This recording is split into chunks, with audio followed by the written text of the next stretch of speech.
mystery and horror, the air itself is filled with monsters.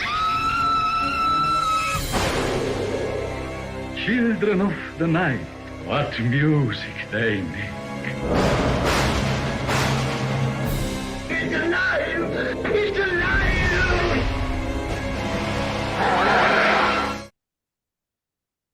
Well, hello, all you monster fiends, and thank you for joining us for another deep dive, factoid-filled episode exploring Hollywood's most famous monsters. I am your mistress of ceremonies, Sam, and I am joined, as always, by Dan from Bleeding Marvelous.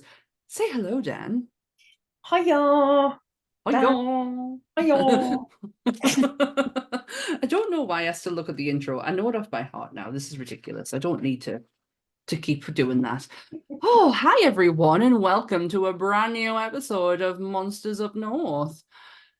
Today, we're doing the man behind the movie, and it is an intro into George A. Romero. That's such a good, strong name.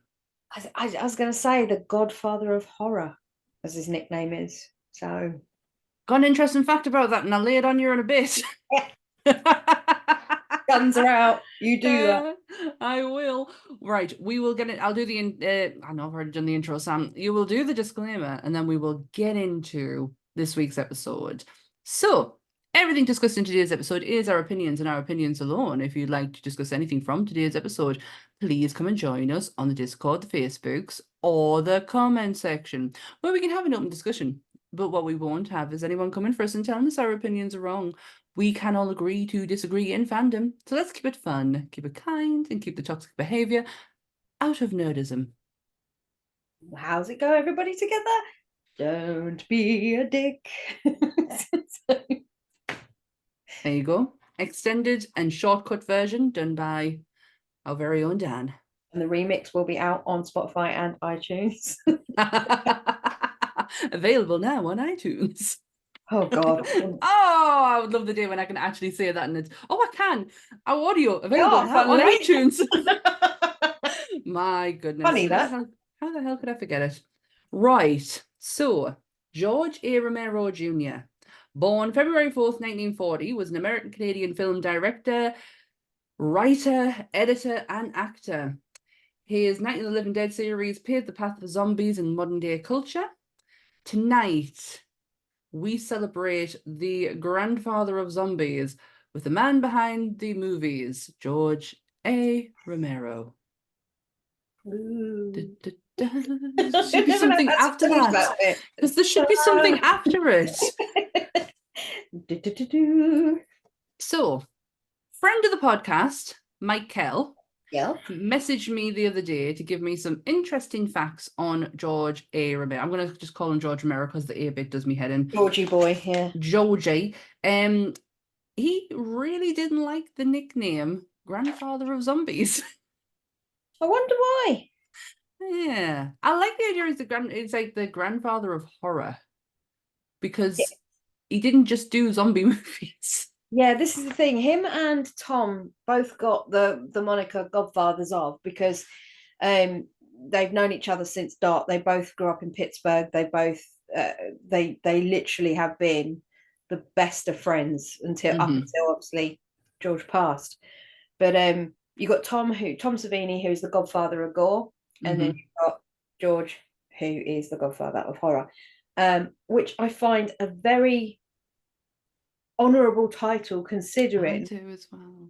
the limited scope of movies George is actually involved with directly. And I'm not talking about all the ones where it says with special thanks, because the with special thanks are usually they've asked him things or he's had input.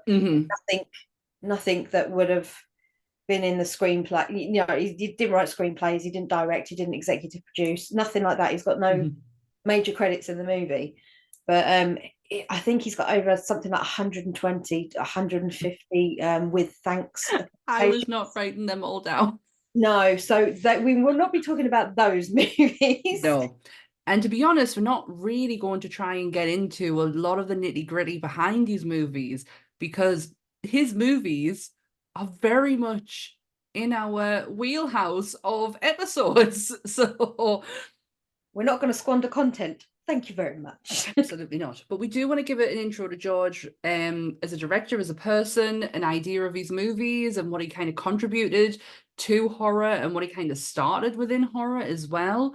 He was actually born in New York City. In the Bronx. In 1940. I'm And walking here. That was for free. Yeah. Yeah, you can have that one, kids. Not a great deal about his childhood, just that he wanted to be a filmmaker for a very, very young age, which is kind of the case with a lot of directors and writers. What I found very interesting is his college days. I know he used his uncle's 8mm camera to make his own little movies. Mhm. And I think he made a very, very, I've got it written down here somewhere, but you know, when you jot things down and you think, oh, yeah. He made his very own, very first movie with a guy in a mask and he had jeans on. And it was called The Man from the Meteor. And he was only 14 at the time when he made it. So you're going back to 1960 something, 1950 something.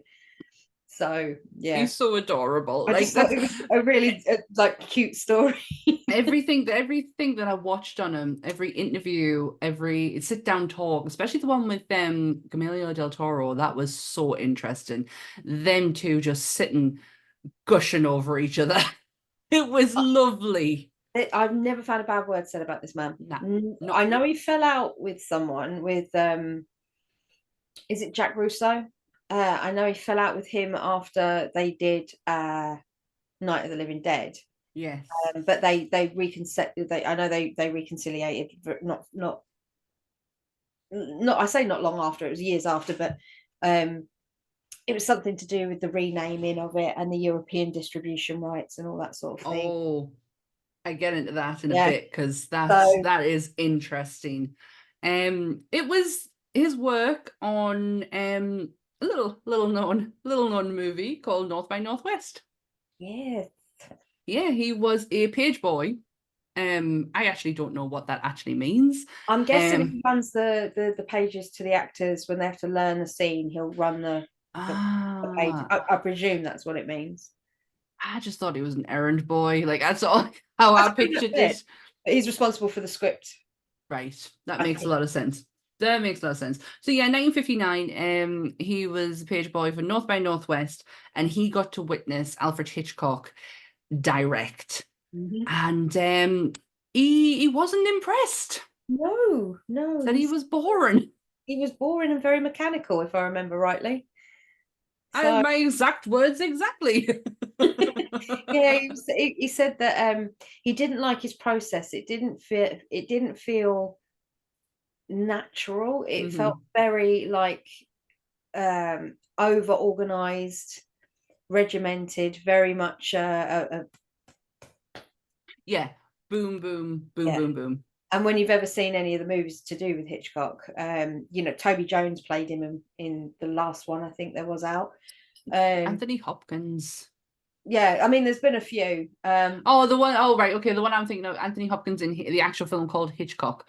He was fucking phenomenal. I love that film.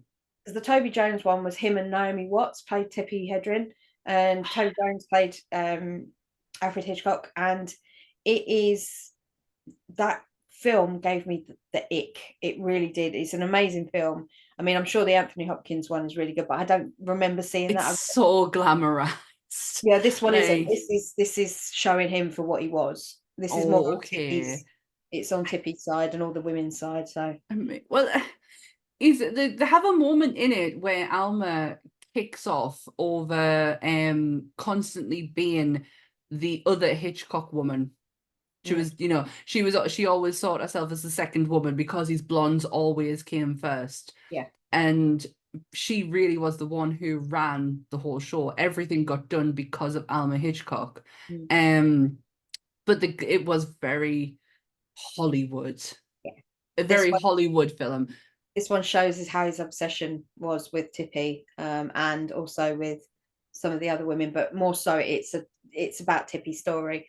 and how vile he genuinely was as a human being. Yeah, I don't like to admit I get honestly like now that it's all come out, I don't like to go, Psycho is like one of my favorite films of all time. The Birds, I fucking love it. You're allowed to watch things and appreciate things and listen Yeah. to music by artists that suck. You're allowed to do that.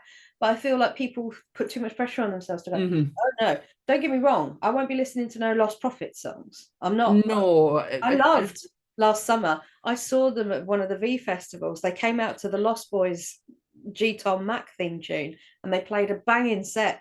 But to this day, I'm like, I can't even. Yeah. So, no. I mean, to be honest, I don't even think you could get them on Spotify anymore. They've been no, taken I think off. they've probably been erased off the planet, Yeah. But in general, it is okay to like songs that people who are nefarious have made. It doesn't make you a bad person, I appreciate the art. And it's one woman he never actually tried anything with was Janet Leigh, and I often wondered why. He never got that fascination with Janet Leigh. He kind of had a very good working relationship with her, and I often wonder, did Tony Curtis have a lot to do with that? Well, that's what I was wondering because was Janet with Tony then, or was Janet because Janet had a partner prior to Tony, didn't she? She did. So unless he was incredibly, because the impression I got from that movie with Toby Jones was that he didn't suffer fools gladly, but he also didn't like males. He would try and pull the women away from the male counterparts, the husbands. He would purposely make the women spend too much time away from them, from the husbands or the others and stuff like that. And you see it, and I often wonder if it's that, or I wouldn't be surprised because Tony was out doing his thing at the same time, wasn't he? He was doing like was it Caesar? I can't remember which one he was in. He did. Did he do Cleopatra? That was. No, I know Burton did Cleopatra because obviously this Elizabeth Taylor, Richard Burton story. I'm sure Tony Curtis is in that. But I know obviously Some Like It Hot is obviously the biggest one. This one's going to really shock you. I've actually seen Richard Burton in a play. Yeah. Yeah, when I was 14, my nan and my granddad had a big thing about making sure me and my sister got a bit educated in the arts and theatre because he was a patron. Oh, I love that. Of the biggest theatre in the town, the nearest town. And they made a point of taking us to pantomimes or Christmas Carol shows or proper plays and things like that, so we get a well-rounded kind of idea of what was out there. And we went to see A Christmas Carol, and it had it had Richard Burton as Scrooge. It had John Pertwee in it. It had Stratford Johns from police. Oh God, one of the police ones. I've gone blank on what it was, but it was like Z Cars or something like that. Yeah. And there was this long list of classically trained 60s movie actors and Wurzel Gummidge. And, and I'm sitting there and I'm going, at the time you don't appreciate it because you don't really know. I knew who Wurzel Gummidge was, but I didn't know who Richard Burton was until I was a lot older. Yeah. And then I'm like, I've seen Richard Burton in a play. I've seen The Man Who Married Elizabeth Taylor twice. Couldn't just do it once, he had to do it twice. Had to make the mistake twice, as she says. That's true. But yeah, George worked on not worked on, but he got to witness Hitchcock in all his glory and came out with an impression that just kind of sat with them. And obviously it made him think about the director he wanted to be. And when you watch behind the scenes of the likes of Dawn of the Dead, Day of the Dead, because there's a lot of behind the scenes documentary, they must have let every Tom, Dick, and Harry just come in to do a behind the scenes, because I have seen so many different versions of the one behind the scenes. But this one, the one I watched, it wasn't just behind the scenes of Dawn of the Dead, it was behind the scenes of Martin. And these people followed him around for quite some time. And he is such a fucking delight on set. He is so animated. Like when you watch him when Tom's doing his swan dive off into the boxes, and he's just like, oh mate, like cuddles and handshakes and like, oh, I can't believe you just done that. Did you know those two had a secret way of communicating when they were on set together? Tom would do makeup for someone, or he would do a stunt, or he would sort of half direct a bit of a scene. Like he'd like, because obviously he was a stunt coordinator, he was a stunt man, so he coordinated some of the stunts, and like stuff like that. And instead of outright arsing each other at the end of like the take, they would have this thing where they'd do like a cricket noise to each other. And if Tom would do the cricket noise, and if George replied with the cricket noise, he knew George liked it and he was happy. Dude, you're just so fucking adorable, man. That was their like way of communicating, so they didn't have to say like have a lengthy discussion. It was just like a little chirp noise and they were happy. You know, if the other one responded. If the other one didn't, then they knew that they had to go back and do it again or look at something different. But well, I think now it's probably because all the stuff that I've got written down kind of like is like it's like the movies in his life going towards the end. Do you know what I mean? So if we go into his movies, then we can kind of like, I can weave in. yeah, I mean, I've got a lot of facts, but they're all sort of all over the place. Some are mid-90s, some are yeah, 60s, not early 60s, some are 60s, but they're all involved with the first three of the five. Well, six. let's start in 1968. Yes, let's. When Night of the Living Dead comes out. Now, Night of the Living Dead is completely and utterly financed by him and his 9 friends, including screenwriter John Russo. Yeah. They're coming to get you, Barbara. They're coming to get you, Barbara. I have so many questions about that scene. Founded, it was called Image 10 Productions, and it was the production team behind Night of the Living Dead. This movie, oh my God, he's writer, director, editor on it. He is just fucking everything. But this movie changes everything. Everything when it comes to horror, to movies, to history. Yeah. And the funniest part of it all, he had no fucking intention of doing that. No. I know that all 10 of them put in $60 each in 1968. Mm-hmm. So they had around $600, which is probably the equivalent of about a couple of grand these days, you know, with inflation. And so off the back of that, you imagine making a film on $3,000. I mean, no. And making that film. Yeah. That film. I mean, I got my Night of the Living Dead t-shirt on. I absolutely adore this film. It's starting to overtake, because Dawn of the Dead was always my favorite of his movies. And then I don't know if it's because older eyes are watching it, the Night of the Living Dead kind of like creeps in there and like, oh my God, oh, that is so fucking genius and so brilliant. I have a kitty brawl going on behind us. But the opening scene with the coming to get you, Barbara. How the fuck did he know what that was? No, and how the hell did they not see all the zombies walking around the graveyard in the first place? I was just like, really? You're not seeing a single thing? And doesn't she call him ignorant? Oh, she says something. It's something really ridiculous. She says to her, "Oh, stop being so stupid," or "Stop being so ignorant." Stop being so ignorant. And I'm like, she runs to the grave and she starts looking at her dad's grave. I think it's her dad's grave or a family member's grave, and it's just like you can see the guy in the background walking around, and it's like, wouldn't you question the fact he looks clearly very drunk? she actually walks towards him. And then she kind of like puts her hands in her pockets to like scoot on past. It's like, you've got a whole graveyard there, man. Just go the other way. Tom Savini was quoted as saying that when he recast Barbara, some of the parts, especially Barbara, in his version, he didn't want someone as, and I will use this, wet as that version of Barbara. He said he wanted, because it was coming off when he did his, Aliens was such a huge success. He wanted to keep that sort of female protagonist in the Ripley ilk. So he wanted to make sure that his Barbara was more Ripley-esque. Yeah, had more go in her, because he said, whilst George laid the foundations, and we wouldn't be here if it wasn't for George. Absolutely. The choices in everybody in that room except for Ben, every single character, other than that iconic quote, of Mhm. They're Coming to Get You, Barbara, you wouldn't know her name was Barbara because you wouldn't remember her.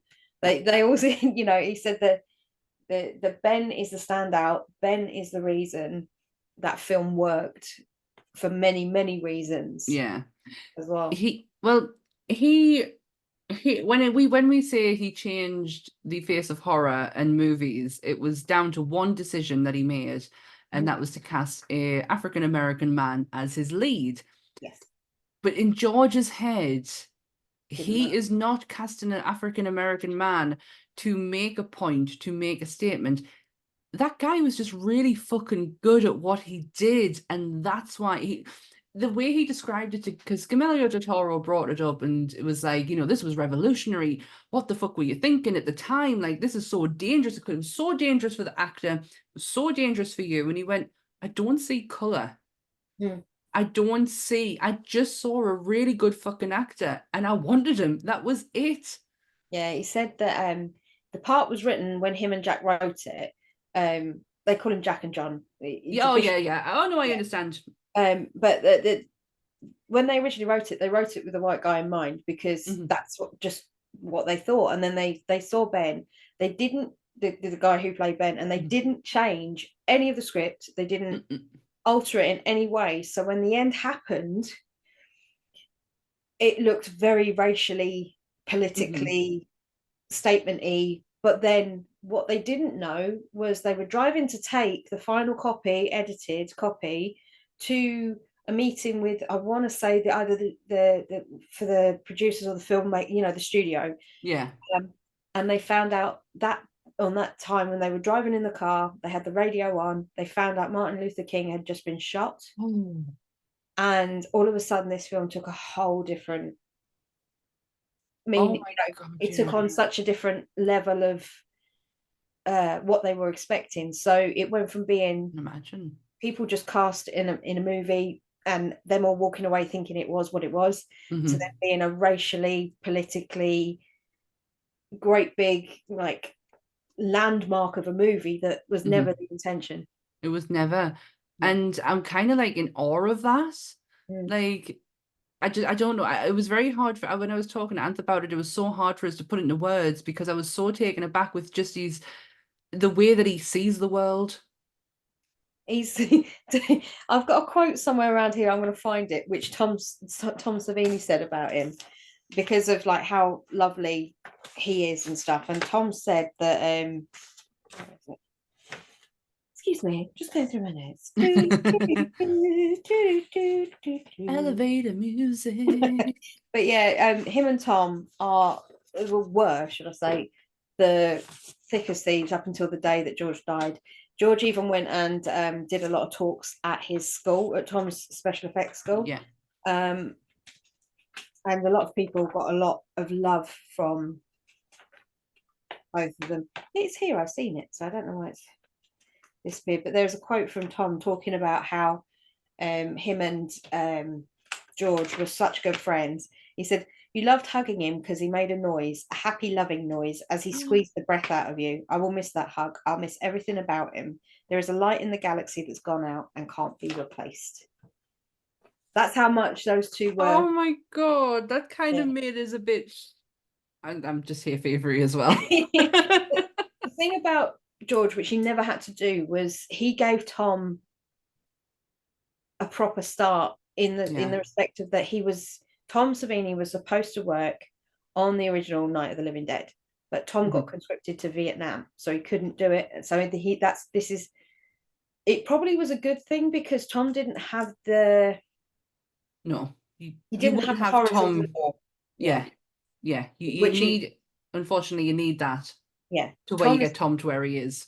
Tom accredits Vietnam and being the photographer of all the nasty shit as the reason why he is the way he is. So I think you would have got a very different Tom Savini. I don't know if Tom Savini would have been as successful had he have not gone to Nam. And so George was very, very adamant that the next movie, Dawn of the Dead, Tom was in it. Tom was doing the special effects, and that was that. There was no query, no question. No if, buts, or maybes. No. Nobody's going to be able to see this because of how my camera is cropped out, but my cat is going fucking nuts on some t-shirts right now. At the moment, yeah. He is having something. But I know we don't want to go into too much about this, and the likelihood is I'll probably bring this up again, but I fucking love the scenes with the sheriff and his and the television, the fact that the television's segments that run throughout this whole film. Fucking love them moments in this. I think it's a very clever thing though, because I don't think in 68 when this came 68 when this came out, there was a lot of that kind of like cutaways, you know, to like radio broadcasts or TV broadcasts. I don't really recall it very much. You know, it was all very much like, okay, you'd have like when Janet was in the car in Psycho, she had the radio on, but it served a purpose to show her story, whereas this aided the story. It wasn't about the characters. Oh, absolutely. It give you a sense of where the world was and how. I don't even want to say they were manic, because they really weren't. They were quite put together. They knew that they had to shoot them in the head. Yeah. And it didn't matter if they were dead or alive, because that's what they did. Well, George didn't want to call them zombies. He called them ghouls for the first movie, because he said he didn't like the word zombie, because up until that point, zombies had been a completely different trope. Oh yeah, and it's something we will get into when we do, because I really want to do White Zombie. Oh yeah, yeah, it's only because it's such a different. It's just that is how zombies were presented until the likes of this came about, where you had your brain dead zombies. I just want to go through the parallels with this, and obviously one of the greatest homages to George's career, which is Shaun of the Dead.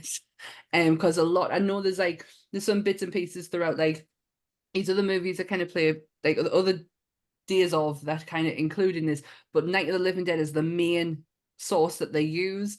When Nick Frost shouts, "We're coming to get you, Barbara!" It's the mum, isn't it? And they use the whole "we don't use the Z word." Yeah. And that was all down to George, and George loved this movie so much because it was the first time that it wasn't a piss take. It was a genuine fucking love letter written from one horror fan to him. And do you know what happened off the back of that? Yes. Is it Diary of the Dead? No, Sean and Edgar were played zombies in Land of the Dead. That's it. Yeah, they got Diary invited. of the Dead has their voices in though. Yes. But they got Edgar and Sean got invited, and there's a scene where they're coming to the high rise in Land of the Dead. Eugene's leading them all, Big Daddy's leading them all to the high rise. And we'll get into that bit, but they're in that scene. So. But this I think that might be a theme. We might be coming back into like, and Shaun of the Dead did this in one of his films. But we've got 1971, 1973, three movies that I actually don't know a great deal about. There's Always Vanilla, Season of the Witch. I do know that he met his second wife, maybe first. He was married 3 times. Yes. But we met one of his wives on Season of the Witch. Each of them, there's Always Vanilla, he directed and edited. Season of the Witch, director, edit, writer. And The Crazies. Which I really like this movie. I don't know a great deal about it. I remember buying The Crazies back in the early 2000s. The Timothy Oliphant. Yeah, but I never watched it. I bought it. I honestly highly recommend it. I've watched both. I've watched the original and I've watched the remake with thingy. It didn't hit well in 1973, I think it was. It didn't hit well because people wanted more zombies, ghouls. Oh yeah. This was a chemical spill or a toxin. I don't know the best way to describe it, but something got in the water supply, the air, blah blah blah blah blah. People got infected through that, and it just drove them insane, and they went on killing sprees. I never knew that George actually directed this. the Crazies. No. I've seen the Crazies, both of them, a fair few times over the years, and I never knew George had directed it. I'd never just paid attention to it, so I was No. really surprised when I was like, did he? Yeah. I had no idea. I knew the Crazies, but I didn't know it was a remake. To be honest, I didn't know anything about it. I just remember buying it because I used to have a fucking amazing horror DVD collection and half the shit I hadn't even seen. But it was just a one that I'd gotten it with the full intention of watching, just me being me, never did. And then when I saw it come up on the list, I went, hold on a minute. Yeah. That's not an original. It's definitely worth to watch. I say both of them because they're I know I am someone who doesn't particularly like reboots, redos if I don't think they're warranted.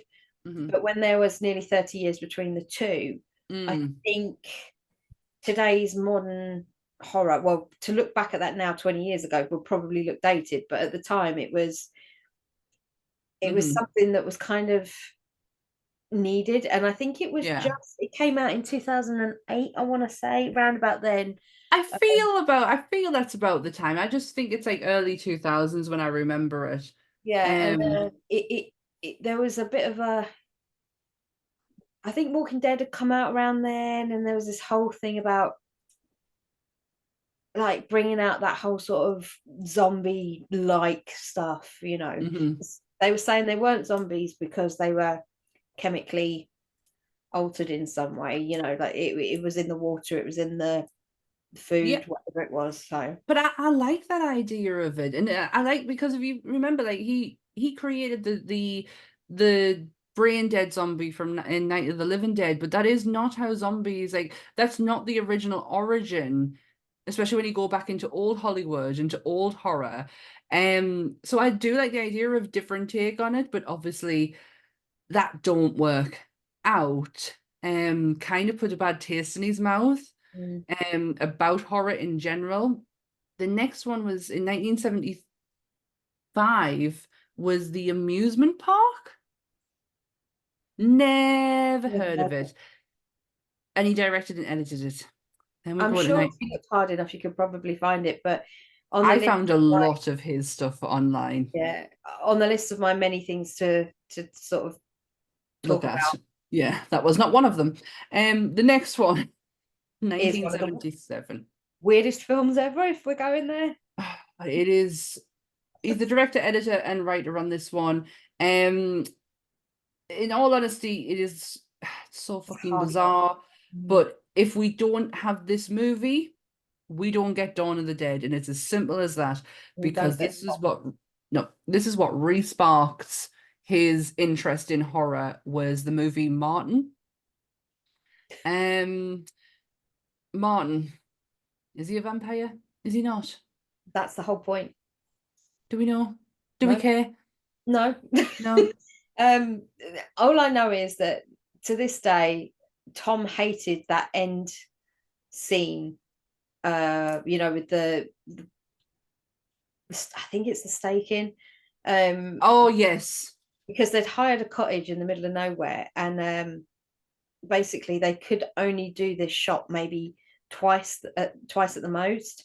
Right. And there's a scene where he's coming down with a stake, and there's supposed to be a big blood splat, and like he said, it was just we couldn't do this, we couldn't do that because we'd hired this cottage. It wasn't like a film set; it was just like this place. And he said that George had this vision, and he was trying to do this for George because obviously George, this was his first proper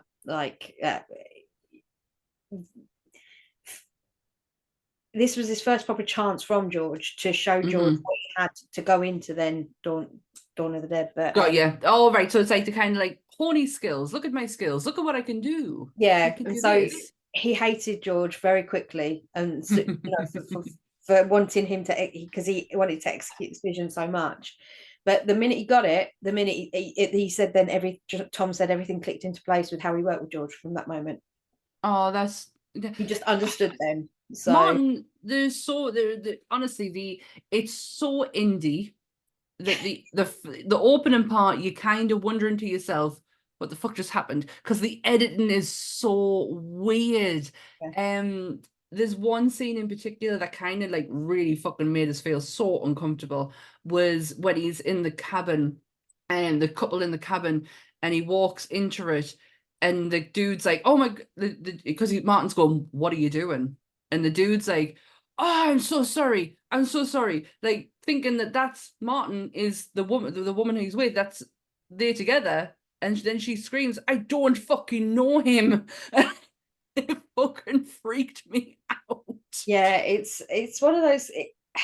It's one of those kind of, I say who done it, but it's not who done it. It's that It's is he, isn't Martin. he? Yeah, is he, isn't he? Was he just playing the game because he wanted to be? Was he a try hard, or was he actually a vampire, or was he? 84-year-old vampire needs blood, has to Yeah, have blood. Yet it's a 20-odd-year-old bloke sitting there telling you this story. There's so much you could like break down when it comes to Martin. But you've got to fucking watch it and get past it to be able to do that. and to this day, well, to the day he died, he says that Martin was his favorite film he ever did. I get it though, because I do get it, but it's in 2024, and when you know what's coming next in his catalog, Yeah, this is like it's completely like go and watch it. It's easy to find on YouTube. Just don't be put off by the opening bit when he's going onto the train because the editing is so fucking janky.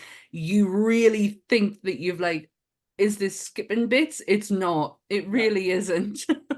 I feel like it was like early days of editing for him, in the respect of that he chopped and changed stuff that didn't sit, that wasn't filmed chronologically. Like there's 2 or 3 scenes, and I feel like he took a bit from the first scene, a bit from the third scene, a bit from the second, then went back to the first, and you're supposed to have gone, that was seamless. I don't it's not, no. George. It wasn't. I'm sorry. 1978. Yes. I can love this so much. It's Dawn of the Dead. Writer, director, editor on this movie. Holy shit, does this. I know like The Living Dead changes, the face of horror, because of zombies being, changed to brain dead zombies, and the decisions he made with his cast.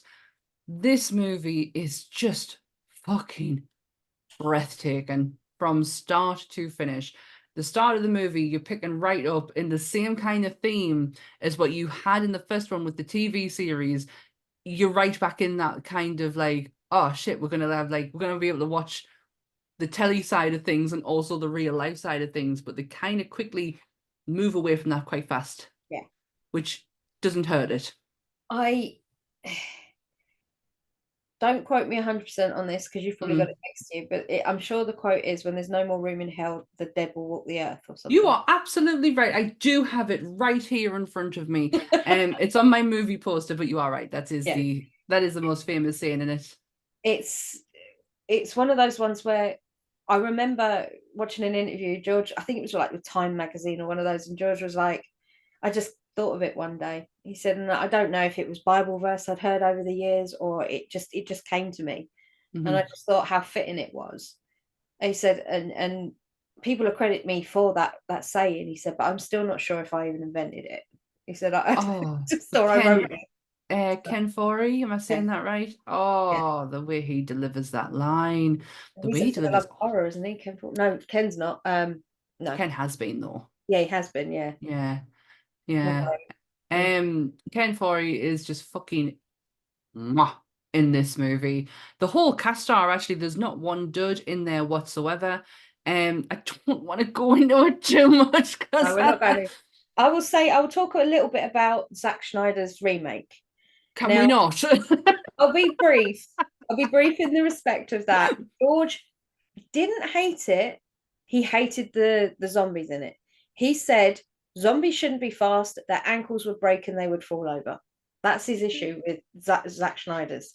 He said their bones wouldn't be able to withstand what that kind of zombies being fast. That's his issue. He was like, it's not a thing. You can't have brain dead zombies and also have them move in that I Yeah. hated the fast zombies so much. I hated liked it. the carnage. I see what he was trying to get at the beginning when he was trying to create that that whole panic in the streets, houses blowing up, because Zack Schneider is an action dude. He's not I wouldn't call him a horror dude. He dips his toe No. in Army of the Dead. I see what he's been trying to do. Mm-hmm. Dawn of the Dead, Army of the Dead, and then there was another one, and he did his Mm-hmm. little trilogy. And I didn't think Army of the Dead was all that bad. A lot of people slated it. I thought Batista did a good job. I quite liked a few of them in that. It was so fucking far-fetched. It was ridiculous. I've not actually seen it, but I would watch it with Dave Bautista alone because Yeah, I think that man is so good Netflix. at what he does. It's Netflix, and it's on Netflix now. I And it's remember it came out in lockdown, didn't it? I'm sure it was a yeah, lockdown movie. and every now and again I'll go back and I'll watch it, and I'm still not sure. Where you sit with it. Yeah, there's still a few things I'm not sure whether they're robots or zombies, because you see these things where you get this Oh. glint in their eyes. They're not robots.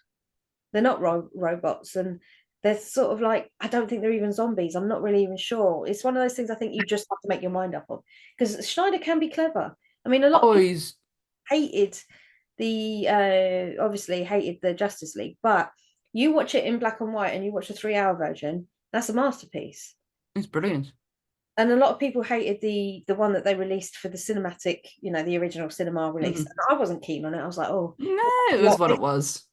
yeah, it felt like there was a lot missing. But when you get the full booner and you sit there and you watch a 3 hour black and white I stroke think genius, he's so good at cinematography. So yeah, he's so good at making. He's like, I always compare him and Baz Luhrmann to like in some form of like degree with each other, because like they can make movies look beautiful. Baz Luhrmann especially can make me watch a non-horror film like and hold my attention. Oh, He yeah. his the way he can take a subject matter and make it so colorful and make it so Them bright, colours. and that goes for Moulin Rouge, it goes for Romeo and Juliet, Australia. Never seen um, them. the I colors know, I'm colors terrible. alone just in it. I mean, it is what it is. It's a musical, but it's so Oh, and that doesn't scare us. I just don't know why I've never been interested. I just don't know. I've never been interested in watching it. He did Elvis. I Oh, yeah, did, but I haven't watched that. I haven't seen it. it's stunning. I mean, I am an Elvis fan. I hate to admit it, but I am. And it is stunning. There's a scene right at the beginning where it has the TVC, the Elvis sign, the Elvis like signature, and this yellow, because Elvis was a huge comic book fan, and Shazam was his favorite character, and the yellow lightning bolt is in honor of that, and that comes at you in front, like straight in front of the screen, and that yellow is just fucking beautiful. He really knows how to make a movie just so bloody striking. And with Baz Luhrmann, he can actually carry a story. I'm sorry, Zack Snyder, but you just Yeah. struggle just a little. You struggle, mate. I You will do. say though, I liked the relationship between everybody. He seemed to have got a better balance in the shopping centre between all the people that were there. There was more of I felt like they worked more and they worked Right. better than the cast from The the original. original, because there was a bit more going on. I didn't like the choice of the casting. Don't get me wrong. There's people there that I was like, why is that person playing that person? And Mhm. why is that? It doesn't make any sense. And then, but I liked the dynamic they had. I liked the way it played out. I did struggle a little bit with the original because it felt, whilst it was laid out and you know what's going to happen. It's all, Mhm. but the helicopter just had me. I was like, oh, for sake, really? Oh, I love the casting of Dawn of the Dead. Do you know what I love more than anything is the silences, because they're not uncomfortable silences. There's not a great deal of dialogue between a lot of them. And obviously for good reason, because they've got to keep quiet. But I love the non-awkward silences. Like I'm just feel like I'm sitting in the room with them. I have so much I want to say on this film, but I Yeah, am I'll trying my stop now. best to like contain myself. Um, 1981 gives us Knight Riders. Yeah. It is basically about motorcycle gangs that joust like old medieval What? times. Yeah. It's got Tom Street, Obviously. obviously one of the guys. And it is the most batshit crazy thing you've ever seen in your entire life. It is what it is. I've never heard of it to that point, but I've just remembered something I want to go back to. Sorry. So sorry. On Dawn of the Dead, it's to do with the falling out that he had over the production of the working relationship he has with Dario Argento. Now I know that Argento's name is on this poster somewhere, and I've often asked myself why. Yeah. But never actually looked into it until I had, there we go, Dario Argento. Didn't actually look into it until now, and I had to go and I was like, what is the relationship between these two? Now, He Argento, bastardized his film, didn't he? he did. He financed the movie. He is also in charge of the European distribution.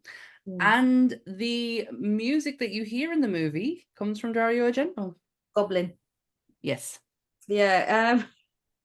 Now, I know that could play a lot bigger part when we do Dawn of the Dead. Now, obviously, we'll go into a lot more detail about it, but I did want to bring that up because it is a movie that I found, and I'm fucking devastated that I haven't had a chance to watch it.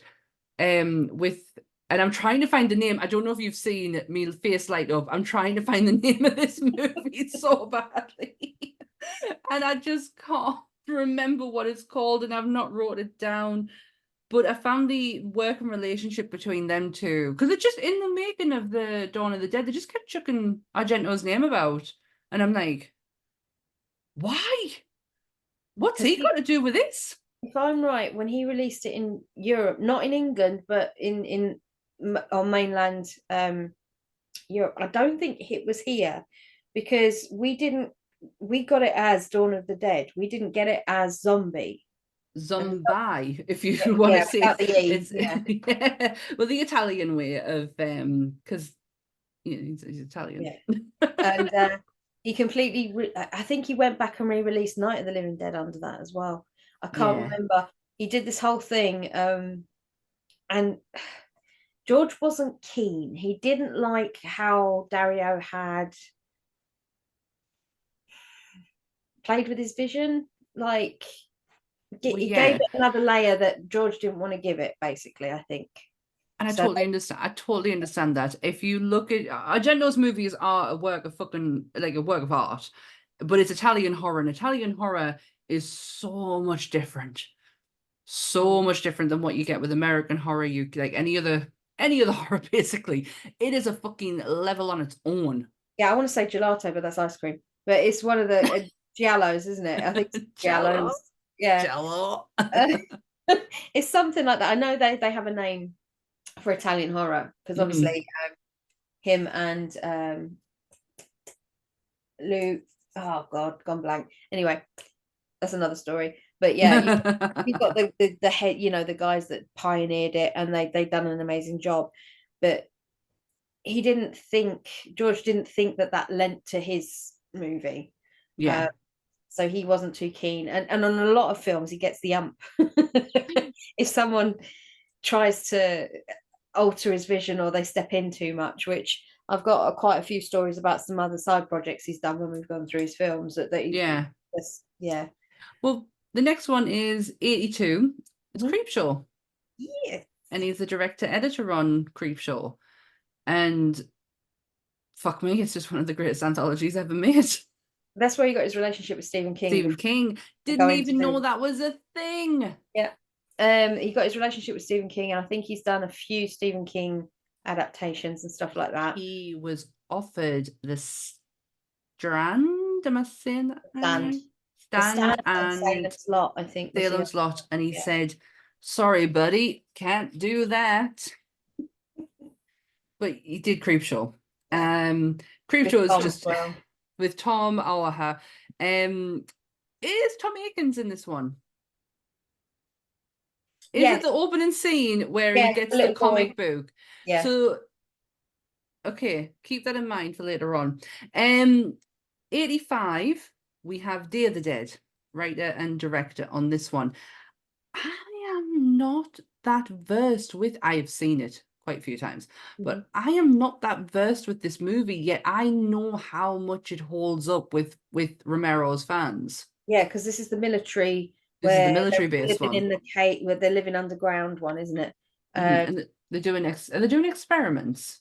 I remember Nick, because the scene that everybody like, and I can't remember the guy's name, the batshit crazy military dude gets torn apart, and it's one of the most iconic scenes. Which they took that scene, and I think it was used in Resident Evil. It's also used in Shaun of the Dead. It's And how how he David dies. Yeah, when he gets ripped apart by all the yeah. So I know that that's where that one come from, and I think his name, I can't remember the name of the character. So It's such a shame. He passed down. away not long ago as well, and that's the image that everyone uses when he's being dragged off and being ripped apart, because it is literally, it is an iconic. And the movie itself, I remember the first time I watched it, because Dawn of the Dead is so different when it like Dawn of the Dead, Dawn of the Dead is so different from how a movie structure is normal, like is normally looked at.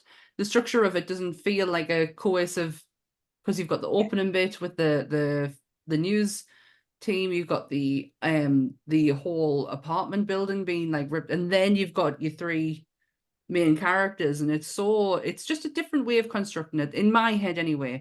This one wasn't. This is your cohesive story, ABC, all within the same place, all with the same people. And I did really enjoy it. I just wish I knew more about it. Yeah, I mean, it's another one that I imagine that when we do Night or Dawn, we will go into a lot more detail on it. But I think it was the end of, that's where the franchise should have ended for me. Agree to a certain, I will agree to a certain degree. 4 does hold up, and when we get there, I'll talk about why. But I feel like it wasn't necessary. It was good, but it wasn't necessary. I think the first 3, it personally, was where it ended, because 5 and 6 can get in the bin. So I can't even believe I wrote them down, to be honest. I know we did. I know why I wrote them down, because of John Leguizamo, however you say his name. He's in the Survival Day. He's in Land of Diary. the Dead. Oh, is it Land? Oh, so he's in Land. Yeah, he's in Land. He's the one who steals the Dead Reckoning, doesn't he? Asshole. No, Diary of the Dead was the found footage one, and then Survival of the Dead was the 2 Irish families on the island. Yeah, could have been so good. Never mind. Where 1987 got Creepshow 2. He's a writer on this one, and that was it. I am going to be honest, I've never seen Creepshow 2. I'm so sorry. I feel like the first one was where it should have stayed. Creepshow 2, to get your iconic characters again, but nothing like one's just, yeah, see Stephen King covered in moss, and they know exactly what that is. Tom Aiken's throwing a fit over a comic book, just does everything for me. Poor Joe King being shouted at by Tom Aikens. And that's the Leslie Nielsen, because it's so, we watched the night I first watched Creepshow, we watched The Twilight Zone at the same time. They are both exactly kind of the same themed anthology movie, and I get the two mixed up. This is Leslie Nielsen being horrible. He is so to Ted Danson, and I didn't think that I ever wanted to see him play a villain, and I'm so glad I did get to see that, because he is fucking terrifying. I'm not sure we got the electricity from, but for the telly, but we'll go. I mean, movie magic. Movie magic. After Creepshow 2, we got 1988 Monkey Shines, director and writer. I have never heard of this movie. I've heard of it, never seen it, purely because thousands of other movies have always piqued my interest. It's not something that I've really gone out of my way to look into it. So I don't claim to be an aficionado of every movie ever out there, but this I podcast can't. does bring to light movies that we don't necessarily or would necessarily not touch. So That, do you know, that's exactly right, because look at me. Look at me. I am the worst. The next one is 1990, and we've got Night of the Living Dead, writer and editor, but obviously Tom's Baby. the remake. The remake of Night of the Living Dead, Tom's Baby. He's just the writer and editor on this, and I want to do this because I've never seen it. I use this podcast as a let's do this episode because I've never seen this movie, but I just think it would be such a great to do a great comparison between the two. Yeah, Tom Savini had this thing where he reckons he cast nearly everybody in the film. And he was saying that he wanted to find the right actor to portray Ben, knowing how much of a icon Ben was.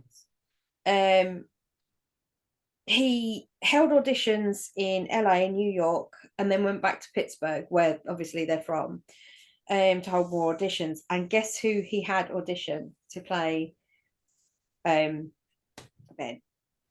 Eric LaSalle. Now, if you know Coming to America, which you're not up on this one, No. Eric LaSalle was also in ER. He was the doctor with the in Coming to America. He was the boyfriend at the beginning with "Let Your Soul Glow," and he had the really curly hair. Was he in ER?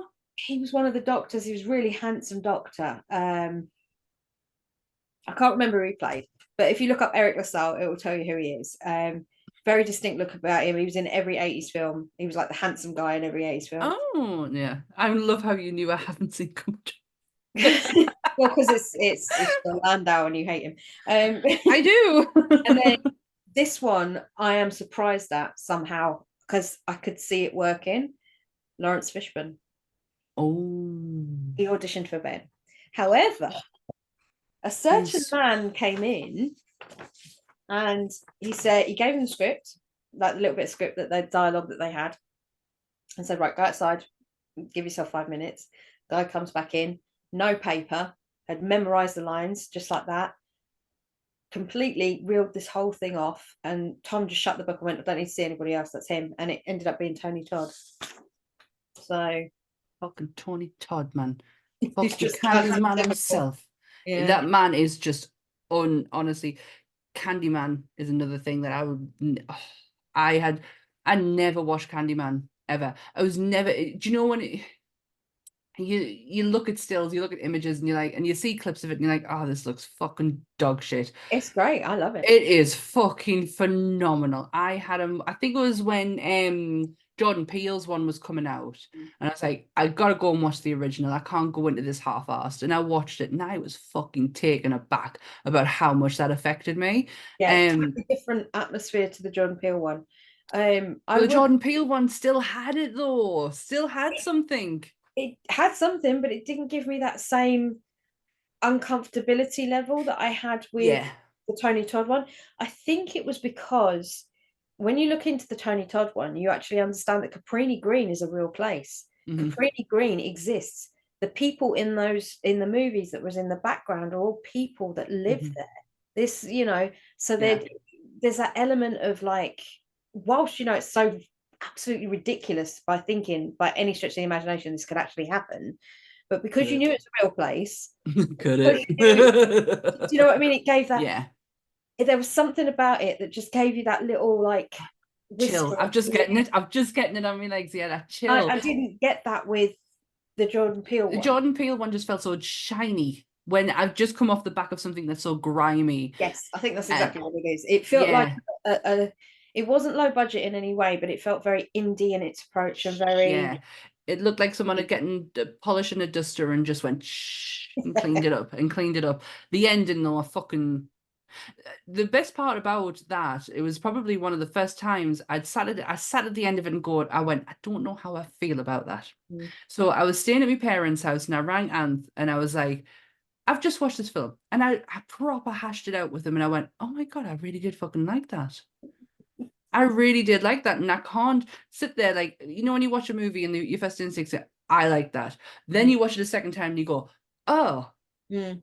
okay, and then you talk about it, and then your opinion starts to change as it goes along. My opinion just got better of this.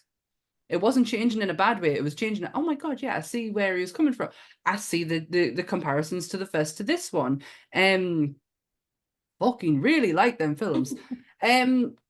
So Night of the Living Dead is 1990, right? So I haven't got this on my list, and if you go into Wikipedia, I don't believe it is in his filmography in his films. But in 1990, him and Dario Argento did another anthology horror called, I've got it now, Two Evil Eyes. Yes. Now, I love anthology horror, but this is quite different. So this is two directors doing two stories that kind of like are side by side with each other. Yeah, they're running along. Uh-huh. Yeah. It's got a hell of a cast. You've got sorry, I didn't make much notes, but you got Harvey Keitel, Yep. Adrian Barbeau, who else did I say? John Amos, Kim Hunter, Madeline Potter, and Tom Aiken. And it is based on, it's inspired and based on two Edgar Allan Poe stories, one being The Facts of the Case of M. Valdemar, and the second being The Black Cat. Yes. And when I read that, when I think it was last night, and I went, I don't have fucking time to watch this. I really wanted to watch this. I have a beautiful picture my parents got me for Christmas because I have black cats, and they got me, and I'm a Edgar Allan Poe fan, and they got me a print of black cat with Edgar Allan Poe's. It's used like the picture's made up with Edgar Allan Poe's words going along. Oh, it's so fucking beautiful. It's the worst. That picture is cursed, by the way, because every time I go to put it up, it falls down. So it sits on my set of drawers in the bedroom because it's the only place where it'll stand. Because everywhere else it just goes straight down. I think I vaguely remember you saying something about that. Yeah, it's got a cursed picture. Piece of In shit. 1989, there was a random episode of this Mhm. TV show called The Incredibly Strange Film Show. Oh, It was presented by Jonathan Ross. And so Jonathan Ross he got the interview with Tom and George and did a whole 40-minute episode or 30-minute episode with Tom Savini and George Romero, and just sat down and talked to them about all their movies that they've been in. And I couldn't find it for love nor money. It's probably out there, but it's one of those ones that I think you have to sort of go through a couple of layers to get there. But I couldn't find it to watch it. But I would have been really intrigued. I would have. Jonathan Ross knows his shit. He really does. Yeah. I mean, yeah. Remember his movie program he used to do? Yeah. He used to do the reviews. Yeah, some friends of ours, Gav from the Leicester Toy Shop YouTube channel, they got to interview Jonathan at his own, one of his buildings. And when they walked in, the guy is obsessed with Japanese knockoff toys. So his entire studio is all bootlegs of originals of, but then he has sections, and like this was just part of his collection that he had in his what he called his office, but it was his office. And the knowledge that man has, unreal. He could pick up this tiny little figure that'd be at the back that covered in dust, and he'd go, oh, and this is from 1973, and this was, and he knew the history of everything on his displays. So it goes to show that this guy really, for all the mick people took out of Jonathan Ross, he really does know his stuff about stuff. So I really wanted to watch that. Yeah, that's a shame that he does. He's a huge comic book fan. His son's named after Jack Kirby. I love his wife. I love Jane. Kick-Ass. What else did she do? Stardust. She used to do a program, Jane's Paranormal Activity thing, and I fucking lived for it. I love her so much. Half the reason I have red hair is because of that woman. Like, I just absolutely adore her. She was just so, in a time like where you remember when she used to be on the sit in the Jonathan Ross green room, Yeah, and she just looked all these like glamorous stars, and then Jane sat there all witchy and like spooky, and I was like, oh, I love you. yeah. She wrote the screenplay, if I'm right, for Kick-Ass, the original And Kick-Ass, and she X-Men. wrote. Yeah, that when you actually when you start looking into her back catalogue, it is huge, and I can understand now why they're still together after all these years. Yeah, and me too. Yeah, I think it was First Class. She wrote the the script for. I'm sure of it. Please don't come for us in the comments if I am wrong. Where am I? So Dark Half, I think, is next. The Dark Half, 1993. For some reason, I didn't write down what he did on this, but I've never heard of it. It's a Stephen King book, and this is from Right. off the back of Creep Show. He ended up doing about 2 or 3 different Stephen King either TV adaptations or episodes of something. But this was the first, and I'm sure the only proper movie he did other than Creep Show, of Stephen King's novel, The Dark Half. Mhm. I'm not going to go into it too much, just in case it is something we touch on, because it is pretty messed up. It's a Stephen King mind. The end will be terrible because of Stephen King, but Stephen King if it wasn't. That is true. That is true. Now No, that's a good call. The next the one. next one is something that I think that you would be very much interested in if you've written it down. 2000. No, in No. 1999. No, go on then. Mr. Romero decided to exchange some services with a certain band for an appearance in one of his movies. Yes. Yeah. And the video I actually watched, and good God, that was awful. I mean, Terrible. I'm not gonna lie. The Misfits, I know you love them. I do very much. I struggle with them a little bit on certain songs, and this is one of the songs I do. Yeah, it's not one of Ant's favorites either. He directed the music video for Scream. It's one of my favorite. I do like Scream. It's on one of my favorite albums. It's on the Monster album. Yeah, thank you, Michael, for telling me that as well. That's how I got that one. He basically exchanged services with them. I think obviously there was money involved at some point, but he said, right, I'll come direct your music video if you come and appear in Bruises for me.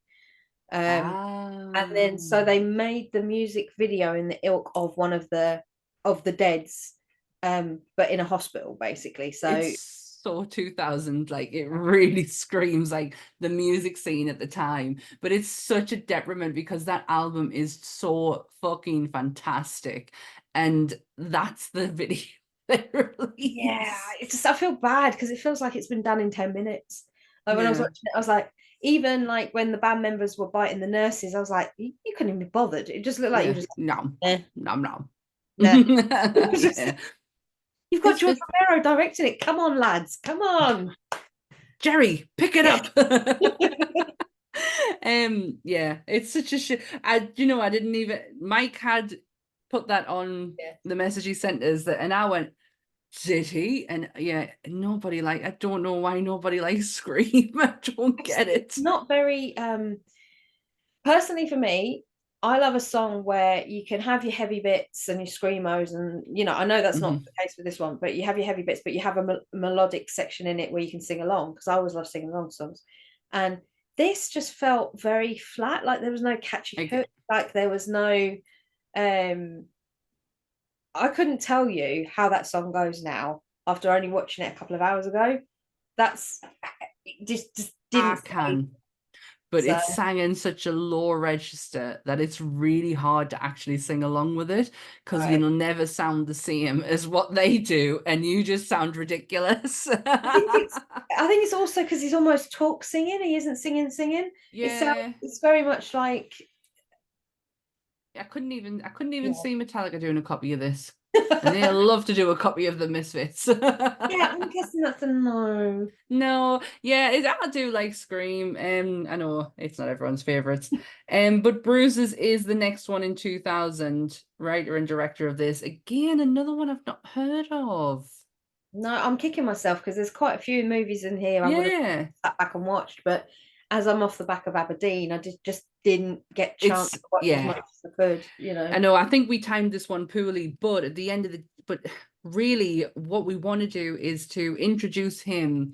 So when it comes down to the movies, it's like it all kind of we've got a plan, And we can people. focus on the film and not about George. Exactly.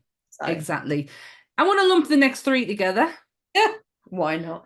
2005, 2007, 2009. Yes. Land of the Dead, Diary of the Dead, Survival of the Dead.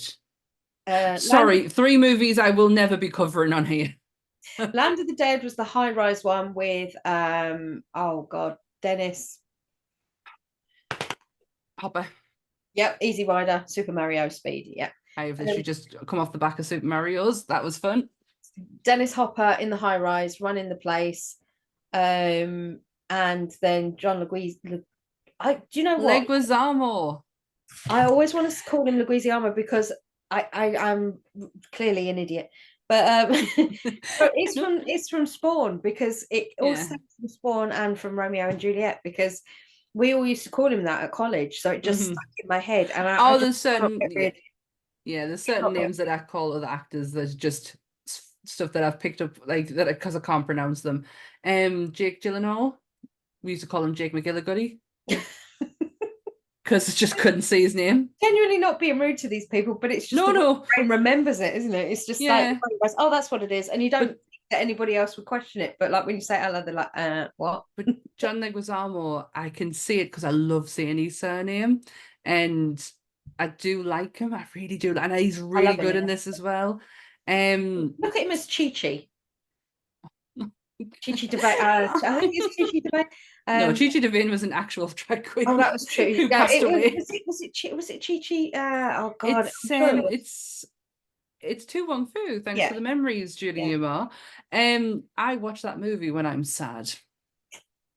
When I'm sad and feeling blue. Latin boy in drag. Love it. Love just Patrick Swayze, man. He plays her really well. He really does. Really. And as much as Wesley Snipes looks like a quarterback in a dress, which he does. Fierce, that mug though, that face. I would say he does such a good job for this being so far out of anything he's ever done and anything he's ever done since. Yeah, absolutely. Snipes really does an amazing job with props. I will tip my hat to him on this one. Now, I've not seen Diary of the Dead. Nope. Even though, again, found footage horror is something that I thoroughly enjoy, but there was just something about this I could not get around. What this was supposed to be, which didn't sit well with me, which I thought was a weird thing. It was supposed to be found footage of when it originally started, but yet it wasn't based in the 60s. It was based in the nows. So I was like, okay, so 2007, this is all kicking off, or 5, it's all 7, it's all kicking off. And then we're supposed to believe that this was a prequel to 1968 when it was all, I just thought they'd missed a whole. There's something about it, for all it was meant to be found footage horror, it was so shiny and like it wasn't. No, you're not Claire Witch in it. No, you're not. No, you're not. And it really kind of like stuck on me crawl, and I was like, nah, and I cannot get around this. Land of the Dead, though, I like it because it fits like that era of horror. It fits in there lovely, like really like slots in there nicely. And I actually don't mind. Me and Ant were talking about this last night. I don't mind the fact that throughout all this time these zombies have been on this earth, that they do eventually get some form of a consciousness. Yeah, he hates it because that's not the original theme of zombies, and the fact that they are dying, they are dead. There's no way they would deteriorate more than they would learn.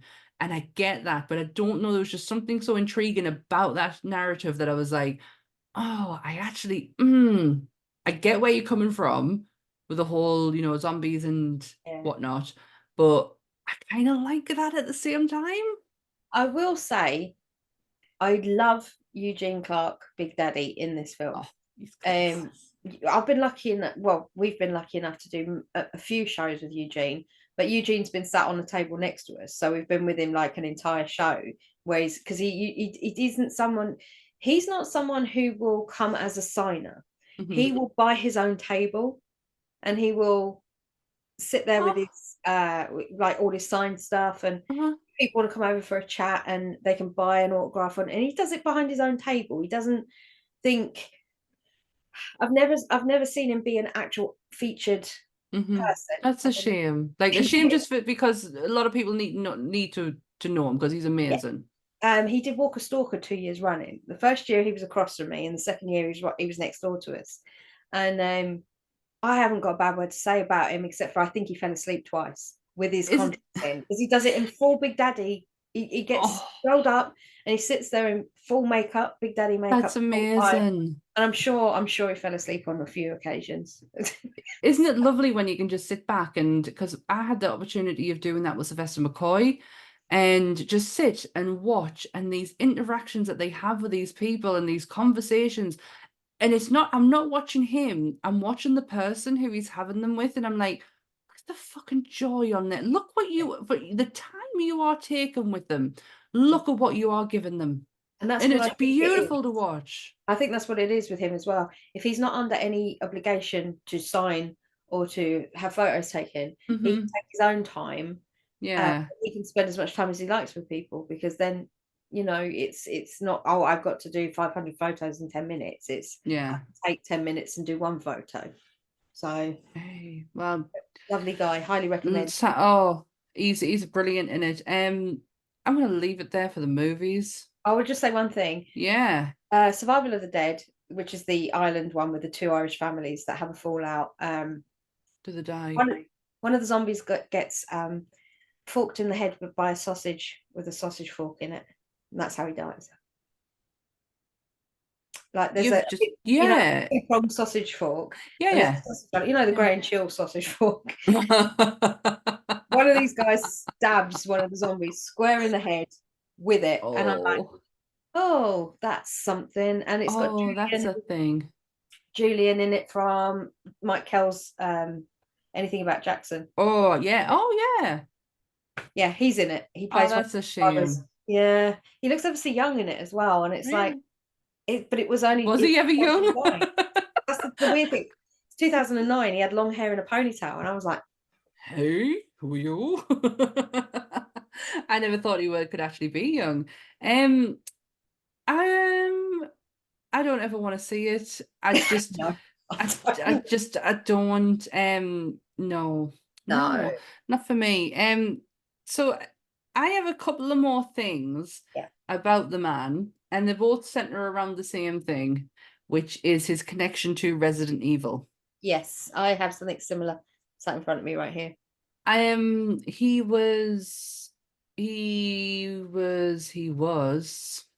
did direct the live action commercial promoting Resident Evil 2, the video game. Yeah. Which is what prompted the next part. Yeah, he got Brad Renfro. Now, the name rings a bell to a lot of people. It does to me too. He died in 2008 of an accidental overdose. Ghost World. He did, yeah. And he was also, he played the younger Brad Pitt in Sleepers. Ghost World. Sleepers will be, for me, one of the most breaking films I've ever seen, with just a standout cast. Sleepers will never leave my brain, for the reason of Kevin Bacon playing who he played. Oh, bad man. Robert De Niro. I mean, when you look at the cast list and you're going down and you're just like, it's the who's who of holy shit actors. I remember there's a girl in the Facebook group who I've been friends with for a while, and her mom used to work at the shop next to it. I don't know if she listens, but her mom used to work in the shop next to where I worked, and Sleepers was one of our favorite movies. And me being me, I've never seen it. Next day, come in for my cigarettes, and she has a copy video VHS for us to watch it, and I'm like, I'll do it, because normally I don't. And I was like, I'll do it. I'll watch it. And that's a hard one to watch. Do you know what I thought I was in for? Not gonna lie. Thought I was in for a Stand By Me kind of movie. Yeah, that's where you think it's going originally. It's fucking not. And no. It I read the book before the film Ooh. came out. I didn't know this book. Yeah, there's a book floating around, and I read the book. It is slightly different. The book is far more intense. Obviously, they can only Yeah. do what they can show in the film. But yeah, to this day, that movie for me, with Brad Renfro playing the younger Brad Pitt, it is just. But yeah, sad life with Brad Renfro. He's another one like Jonathan Oh, Brandis. Brandis, yeah. Accidental overdose situation. Oh no, Brandis didn't accidentally overdose. No, he But yeah, I thingy know what did. he did, but he Yeah. had situations where he'd attempted his own life, and they Yeah. weren't sure whether they were accidental or not, leading up to what he did was It's what I should have said. it's so no, it's just it's so sad that them two didn't just give themselves some time. Kids They still had all the time, and look at Key Kwan Hugh, who played Data in the Goonies. He has this huge fucking break, and it all is stemmed because he is leaving childhood, going into adulthood, and he is not castable anymore. And he has this huge break to when he gets older, he's like, I'm gonna give it one more shot, and look what he fucking did on that first shot. I saw the interview. He said that. I said to my wife, I said, I'm never, this is it. If I don't get this part, I'm not even like, that's it. I promise you, I'll put it to bed. And he gets cast, and then he wins an Oscar, and then he's in Low Key, and then he's in this, and then he's in that, and it's like everything all at once. That one, Everywhere All at Once. That is by far one of the most bonkers films I've ever seen in my life, but is absolutely breathtaking at the same time. I have never heard my husband at the end of a film go, that was fucking amazing. All it is about mental health. Yeah. That is all it is about, but you don't realize whose journey you're on. No, because it's family dynamic. Yeah. It's love. It's family love, but it is mental health at the same time. But because you are on so many journeys and you feel like you're just sticking with one person, you're not really looking at the bigger picture of it. I could go on about that film so much. I love it. It is a beautiful piece of work. It really, really is. And I'm not just saying that to go on a hype train. I remember watching it and just sat there with my gob open after I watched it and was like, and some of it was done through Zoom. Some of it was done through Zoom. The shot with Michelle Yeoh when she's going through, it's just her they even show you in the film. It's part of the clip. They show you the Zoom call of when Michelle is at a green screen, and they zoom, like, is she going through all these universes, and they show you the Zoom call of how they recorded it. It's fucking crazy. But on the back of the commercial that he does for Resident Evil 2, he is then pushed into, you need to do the movie. Yes. Well, he turned it down. He initially turned it down. So he turns it down, and then he had some thinking about it and how he could do it, because his zombies are very different to how Resident Evil's monsters and zombies are, but he wrote a script for it. And what happened to that script? In the bin. It got rejected. But I have seen on YouTube some people have put together what ifs. Oh, really? What if he did it? How would have it looked? How would it have been? And I was like, I have not got the fucking time to go down that rabbit hole right now. No. But it sounds very interesting. The thing that I did like about this, the advert, was that I don't know if you know who he is. I should think you would, knowing that you love your special effects. But Screaming Mad George did the special effects for the advert. Oh, yeah. And for those of you who don't know who he is, he's a Japanese special effects artist that came to America. He's worked on Big Trouble in Little China, yes, Predator. He's done one of my favorite Nightmare on Elm Street movies, Dream Warriors. He did 4 as well. Warriors. You can't do Dream Warriors without singing it. But most importantly, the most fucked up film ever made is a Screaming Mad George film, and it's Society. Oh. And that goes to show you where his head is. Yeah. So for Resident Evil, he's a perfect guy to do your makeup, but he only managed to do it for the ad with George, which was really sad because I think those two in partnership could have come up with some seriously messed up massively things. Absolutely massively. That's all I have, apart from George sadly left this plane on July 16th 2007 while listening to his favorite score, The Quiet Man, with his family surrounding him. And it's such a fucking loss to horror. It's such a loss to movies. But he was a chain smoker, and unfortunately, lung cancer got him. It was very quick, though, from what I heard, from diagnosis to passing Kind away. of pleased. Yeah, they didn't know for very long, basically. But I do have one more thing I found out. Yeah. Rubinstein, who is one of his producing partners, offered George around $3 million to go straight into number 4 of the Deads, which would have been Land of the Dead. But he offered him $3 million to go straight into that after Day of the Dead. Right. But he turned it down because he had 2 other projects on the horizon.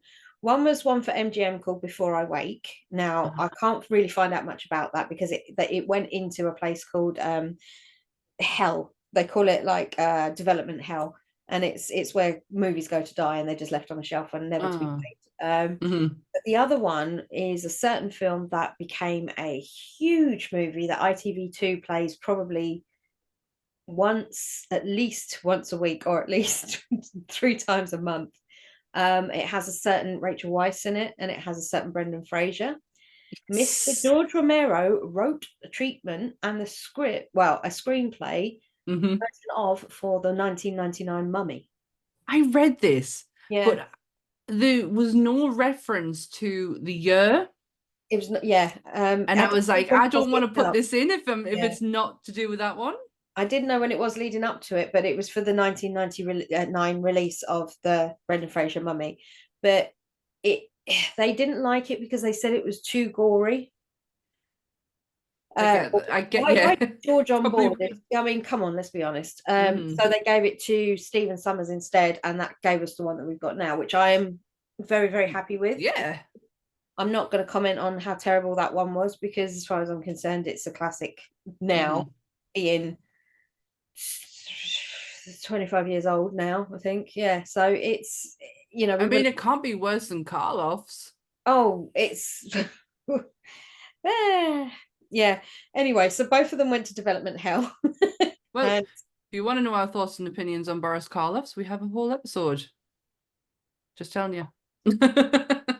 You said about Stephen King also getting the opportunity to direct Salem's Lot and the other one.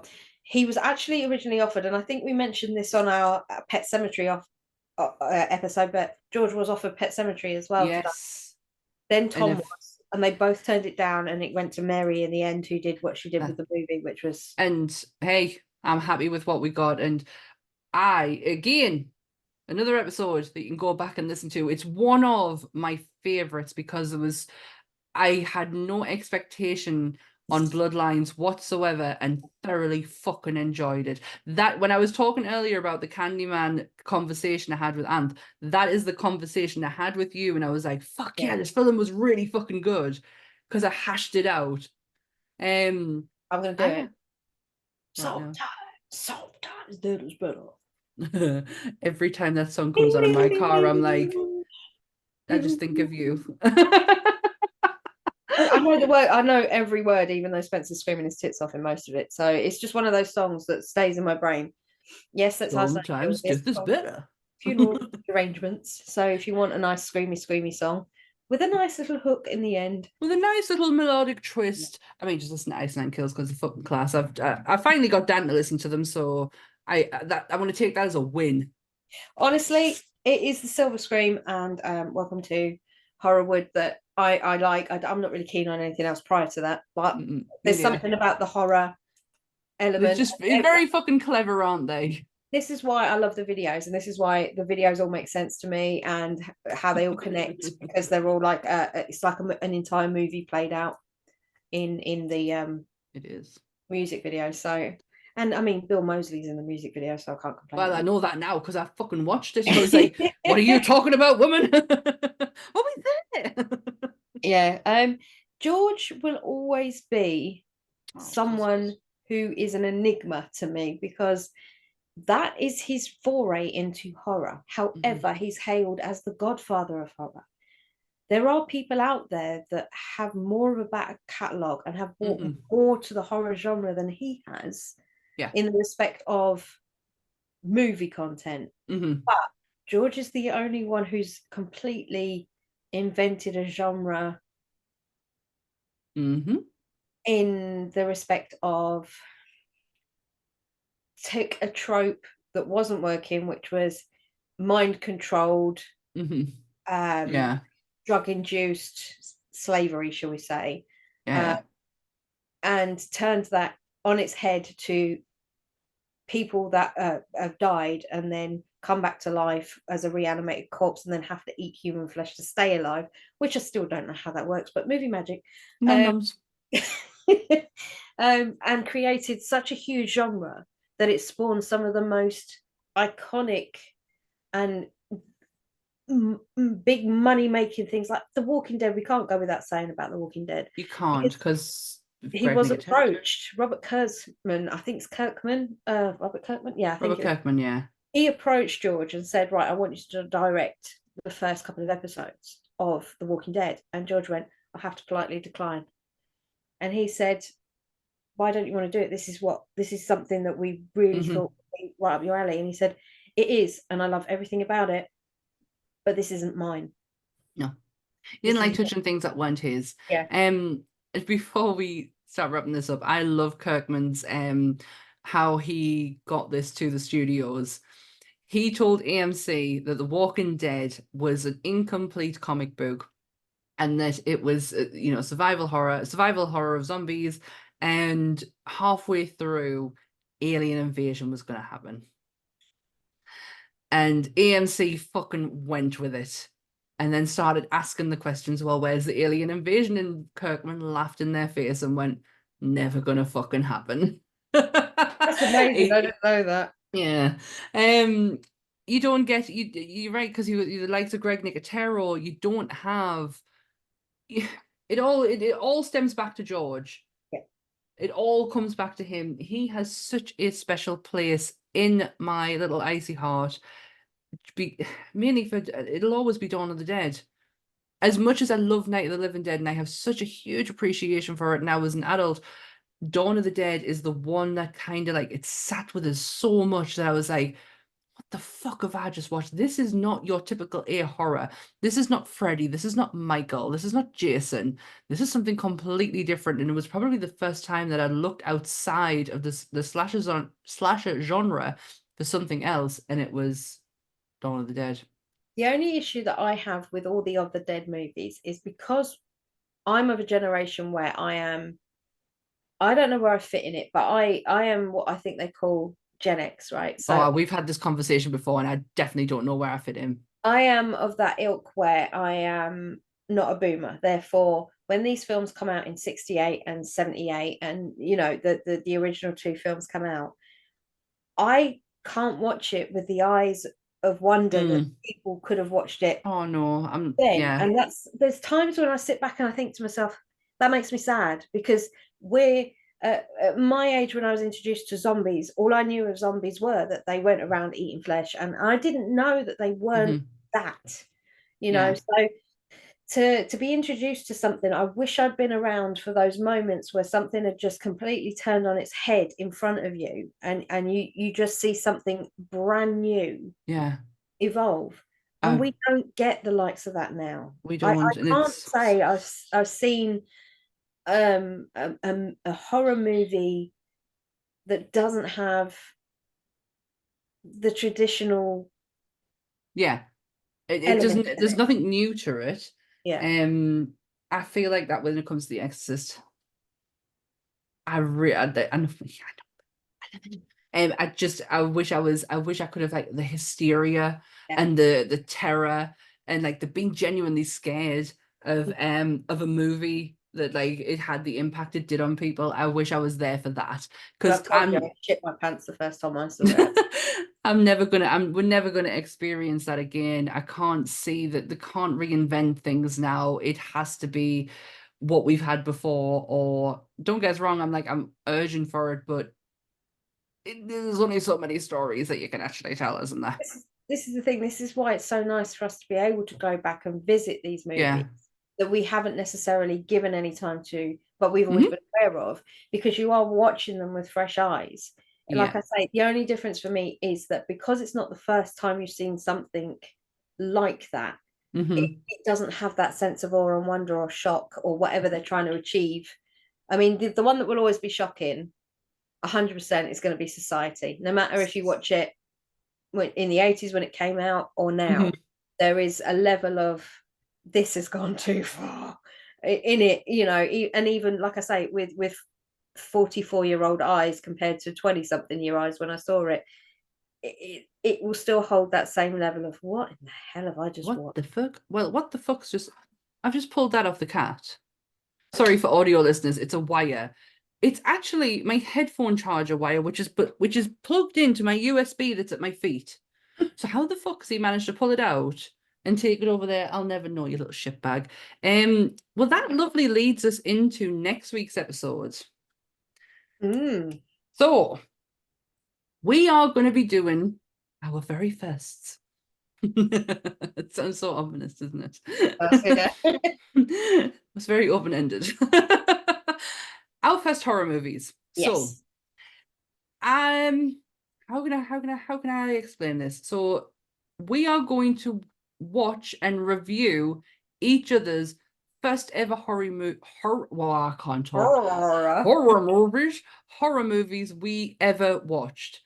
Everyone knows mine if you've listened to the Sunday episode or even listened to the chat that we had halfway through the first season, was Dolly Dearest. So Dan's got to watch that shit. I have seen it before. It's fucking terrible. Freak me out. And mine is The Burning with Mr. Cropsey and his shears. So yeah, I am looking forward to it because I've never seen it. Well, it's a traditional camp slashery type thing, but it's different because it's not slasher, it's shears. So there's a whole thing. I am looking forward to the two movies that are secondary to what they were, I say ripping off, but homaging to, should we say, because Dolly Dearest is obviously going to be Chucky and The Burning is obviously Camp Counselor. I think she came first. I don't know if she did she? I'll find out when we fucking find out when we review it. So the episode is going to be, next week's episode is going to be determined by a toss of the coin. Because we can't fucking decide which one.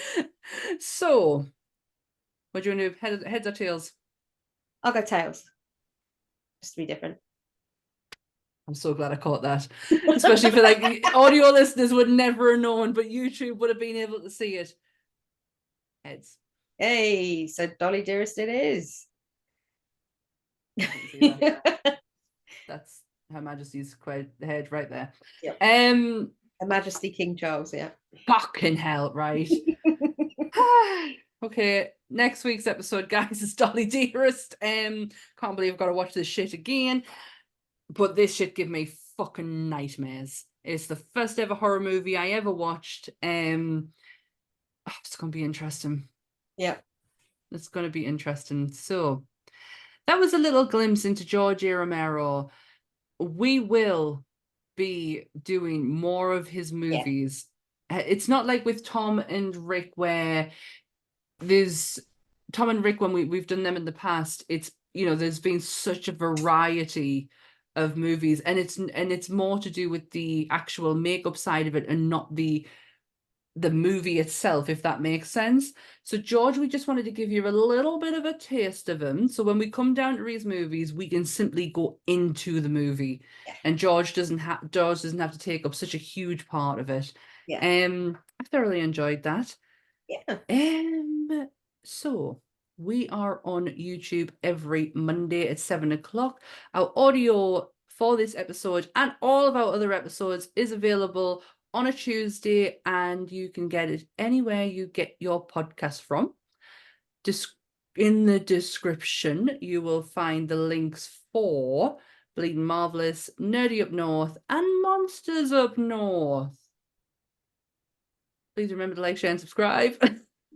Please remember. Just remember. Help us get to that 2,000. Is that what we're going for? 2,000? So sorry, it's very late at night. What she said. Yeah. So, anything else to add to the ending? Because I can't figure this in. I can never figure these endings out. Just happens. When there's no more room in hell, the dead will walk the earth. Leave it there. Stay spooky, everyone. Bye.